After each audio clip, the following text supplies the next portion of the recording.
The room is silent, except for silk against stone. A girl of 14 stands before a doorway she has never seen before. Beyond it, lamplight flickers across unfamiliar faces. The scent of incense cannot mask the smell of sweat and perfumed oil. Her wedding gown weighs more than she does. In her hand, a jade ornament, carved with symbols she cannot read. It will be the last object from her father's house she will ever touch. Before dawn, she will learn what the marriage contract actually meant.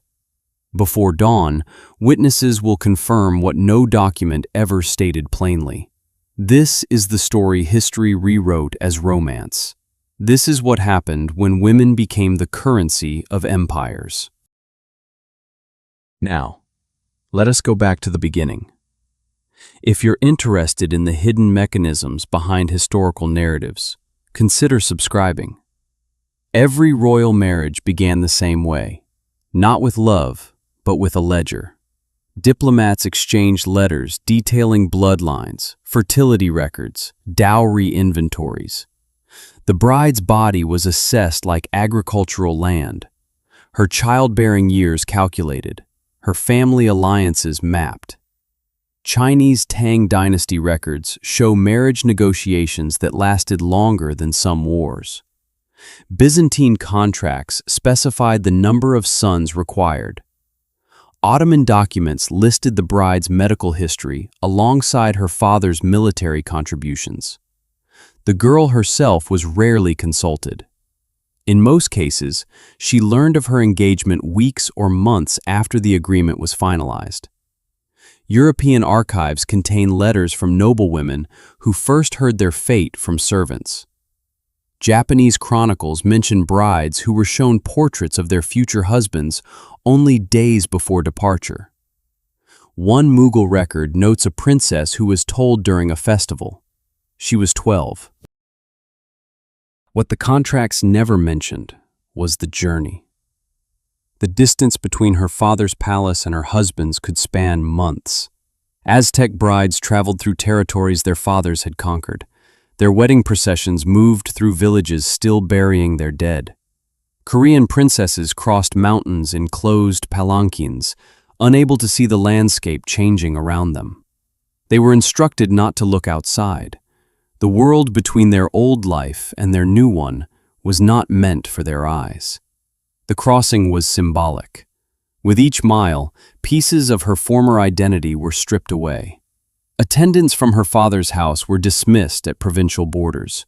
Her childhood language was replaced. Her name, in some dynasties, was changed entirely. Chinese brides entering the Forbidden City received new titles. Their birth names were archived. In official records, they existed only as functions: consort of the Eastern Palace, bearer of the third prince, mother of the heir. What awaited them was not a home, but a system. The wedding night itself was never private. In the Ottoman harem, witnesses stood outside the chamber. In European courts, the bedsheets were inspected the following morning. Joseon dynasty protocols required a matron to confirm consummation. Byzantine records show that imperial marriages included formal observers who documented the event in writing. The bride's virginity was not a personal matter. It was a contractual obligation, subject to verification. Historians debate what happened in those rooms. The records use careful language: consummation, fulfillment of marital duties, completion of the union.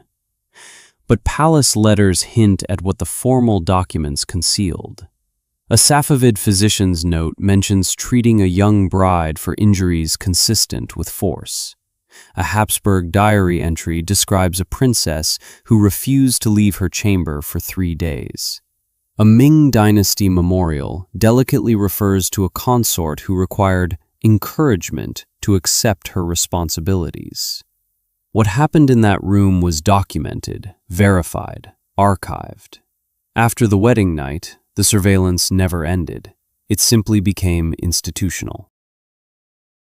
The harem system, found in various forms across Ottoman, Mughal, Persian, and Chinese courts, was not a pleasure palace. It was a hierarchical detention facility. New brides entered at the bottom. Their movements were restricted, their correspondence monitored, their visitors screened. They lived surrounded by women, but intimacy was dangerous. Every conversation could be reported. Every friendship could shift with political winds. Senior consorts controlled access to the emperor.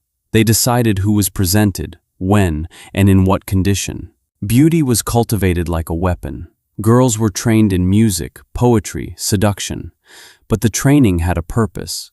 They were being prepared not for love, but for a reproductive lottery. Chinese records show that some emperors had hundreds of consorts. Most never spent a night with him. They waited, sometimes for years, for a summons that might never come.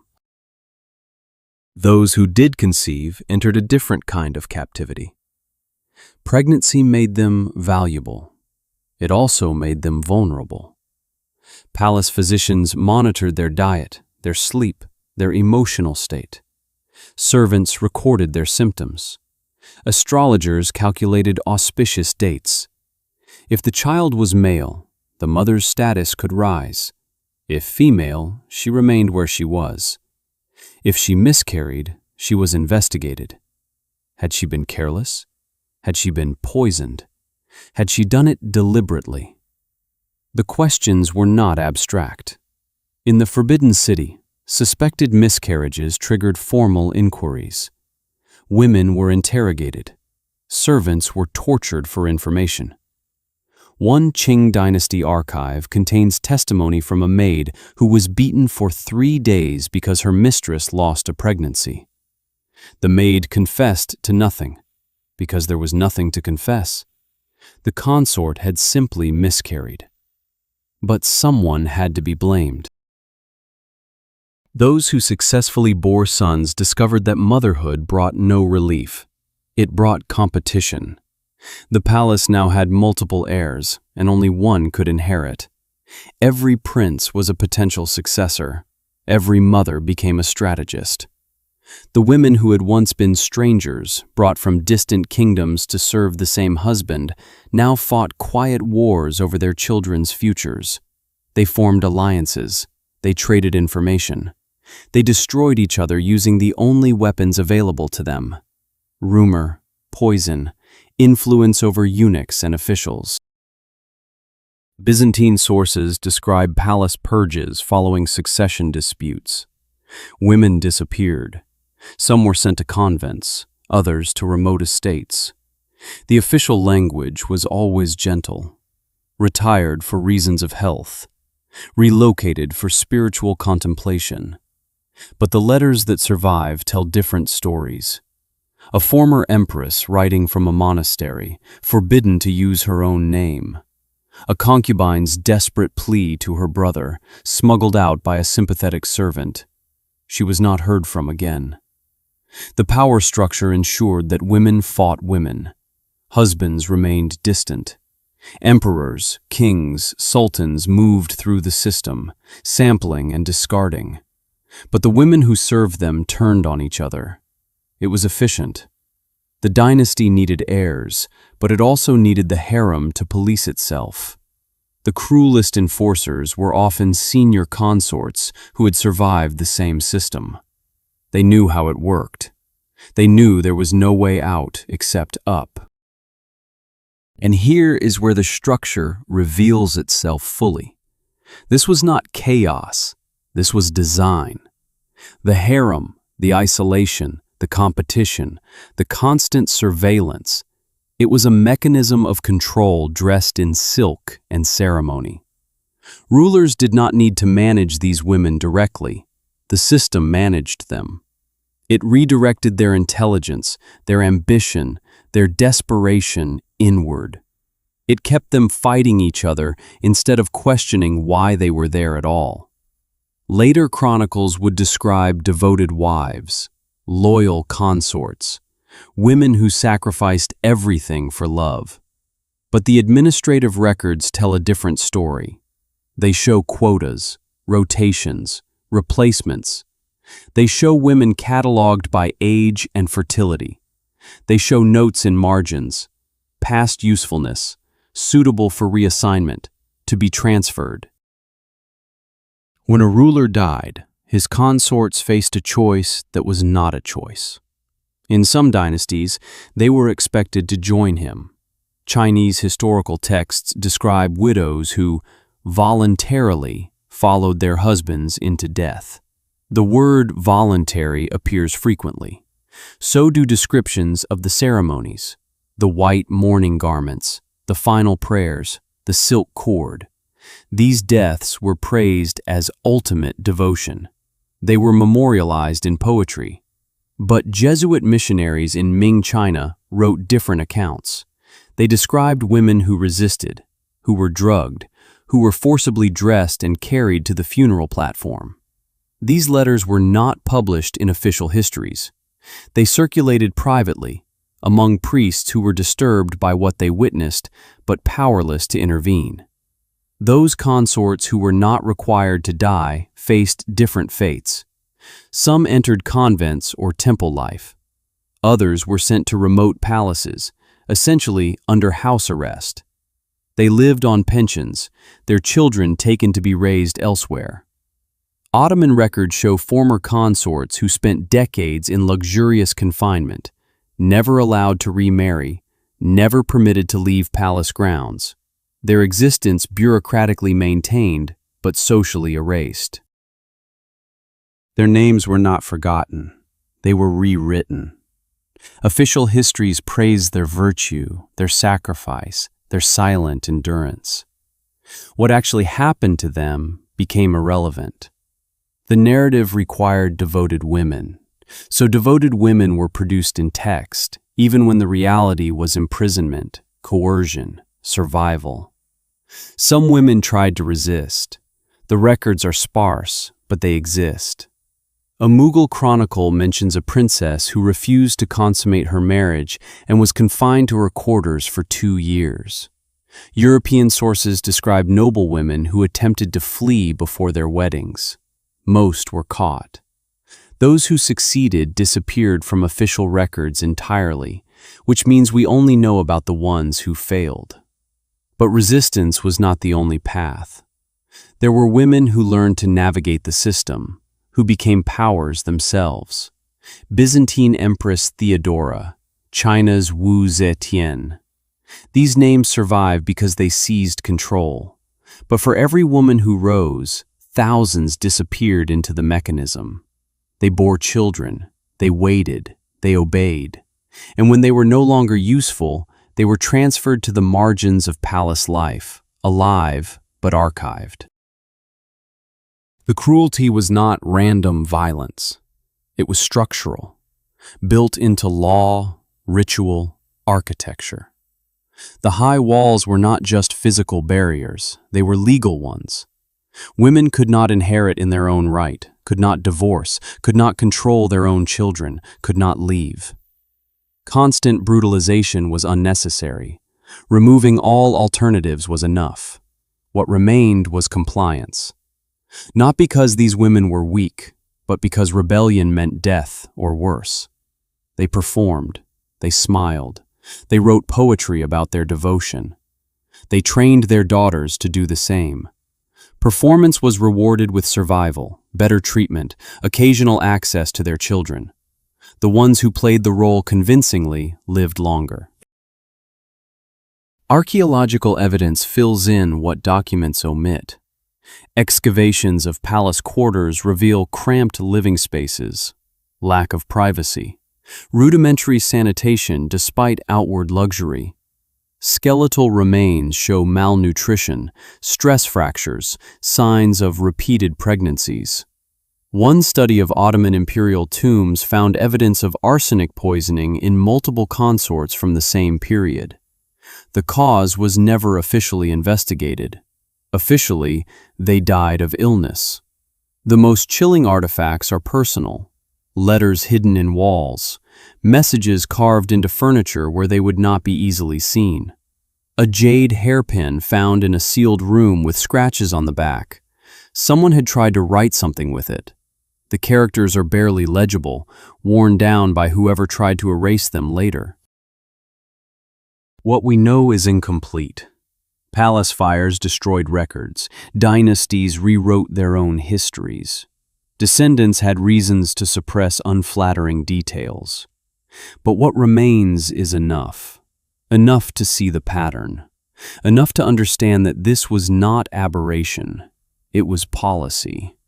The gap between official history and material evidence is where the truth lives. Official records say consorts lived in luxury. Archaeological sites show locked doors and barred windows. Chronicles praise voluntary devotion.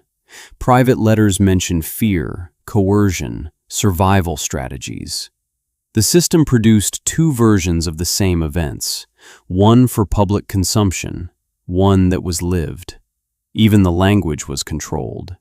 Women in these positions were not permitted to describe their own experiences honestly. Their letters were read. Their words were monitored. So they learned to write in code, to hide messages in poetry, to use formal language that seemed compliant but contained small resistances, micro-rebellions of syntax that only other women in the same position would understand. Historians argue about interpretation. Some emphasize the power certain women achieved. Others focus on the structural violence. Both are true. The system allowed exceptional women to rise while crushing the majority. It needed a few success stories to justify itself. Look, it seemed to say, women can thrive here. But the success of the few required the silence of the many. When dynasties fell, the women inside them were the last consideration. Revolutionary forces stormed palaces. Former consorts were left to fend for themselves. Some were killed in the chaos, others fled with nothing. A few were taken in by distant relatives who barely acknowledged them. Chinese records from the fall of the Tang Dynasty mention former imperial consorts reduced to begging. Women who had lived in the Forbidden City, who had borne emperors' children, asking for rice in the streets of Beijing. No one came for them. The system that had used them so completely discarded them just as thoroughly. They had no legal identity outside the palace, no property, no skills that translated to survival in the outside world. They had been trained for one purpose. When that purpose ended, they became nothing. Modern scholars excavate these stories carefully. They piece together fragments, a bill of sale, a land deed with a woman's name crossed out, a birth record with the mother's identity listed as unknown. These are not mysteries. These are erasures, deliberate removals of women from the historical record once they were no longer useful to dynastic narratives. In 1368, a woman identified only as former consort third rank appears in Ming administrative records. She is listed as receiving a monthly rice allowance. The next entry, dated 4 months later, notes the allowance was discontinued. Reason given? Relocated. No destination recorded. Her name never appears again in any surviving document. She was 23 years old. She had borne one daughter. She had outlived her usefulness by 15 years. The few memoirs that exist were written decades later, often under pseudonyms. They describe the harem system with careful language. They acknowledge the luxury. They mention the boredom. They hint at the fear. But even in their own words, these women are constrained. They know who might read their accounts. They know what is permissible to say. One Korean memoir, written by a lady of the court, describes palace life as like living in a beautiful prison where the doors have no locks, but you cannot leave. The metaphor is precise. The walls were psychological as much as physical. Women internalized their captivity. They participated in their own imprisonment because the alternative was unthinkable. And this is where it connects to something larger. The mechanism that controlled these women, surveillance, competition, isolation, removal of alternatives, rewarding compliance, is not historical. It is a blueprint. It appears in different forms, different contexts. Wherever power needs to control populations without constant visible force, you find versions of this structure. A 17th-century Ottoman document describes the harem's daily routine in bureaucratic detail. Wake times, meal schedules, inspection procedures, acceptable conversation topics, punishment protocols for minor infractions. The document reads like a modern corporate handbook. It was a management system, efficient, scalable, self-enforcing. The harem was efficient because it required minimal intervention. Women controlled women. The structure sustained itself. Those at the top had incentives to maintain it. Those at the bottom had no means to escape it. Everyone in between fought each other instead of the structure itself. The documents that survive do so almost by accident. A misplaced letter, a bundle of papers sold to the wrong archive, a memoir hidden and found generations later. What was meant to be erased keeps surfacing. Not enough to tell every story, but enough to prove the official version was a lie. There are gaps we cannot fill. Women whose names appear once in a register and never again. Daughters who were born, recorded, and then vanish from all subsequent documents. The silence is not neutral, it is evidence. It tells us what the system wanted hidden. The final official records are instructive. When dynasties catalogued their histories, consorts were reduced to footnotes, mentioned in relation to the sons they bore, praised for virtues they may or may not have possessed. Their actual lives, their voices, their suffering, none of that made it into the official chronicle. They existed in history only as functions: wife of, mother of, bearer of. Even in death, they were managed. Imperial tombs were designed to reflect hierarchy. Primary wives buried near the emperor, consorts in separate chambers, concubines further away. The architecture of inequality extended beyond life, and for many there is no tomb at all, just a line in a ledger. Deceased, buried in unknown location, file closed. What remains in museum collections is revealing. Elaborate headdresses, jewelry, embroidered robes. These objects are displayed as art, as cultural artifacts. They are beautiful. They are also evidence of captivity. Each piece represents hours of forced performance. Women dressed like dolls, presented like offerings, their appearance controlled down to the smallest detail. We cannot ask them what it felt like. They are gone. But we have their things. Objects they touched, rooms they lived in, walls they looked at every day. And occasionally, we find what they left behind. Scratches in wood, prayers written in places no one was supposed to see, a name carved where it could be hidden, small proofs that they were here, that they resisted in the only ways available to them, that they wanted to be remembered as more than functions. The question that remains is not what happened to these women. We know what happened. The question is why we are still surprised by it, why the official histories still dominate the narrative, why we prefer the romance to the reality. What these women experienced was not hidden in encrypted archives. It was written down, managed, systematized. The evidence exists. We just have to be willing to see it.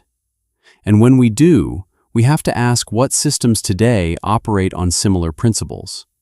What structures isolate, surveil, force compliance, erase resistance, and then rewrite the story afterward?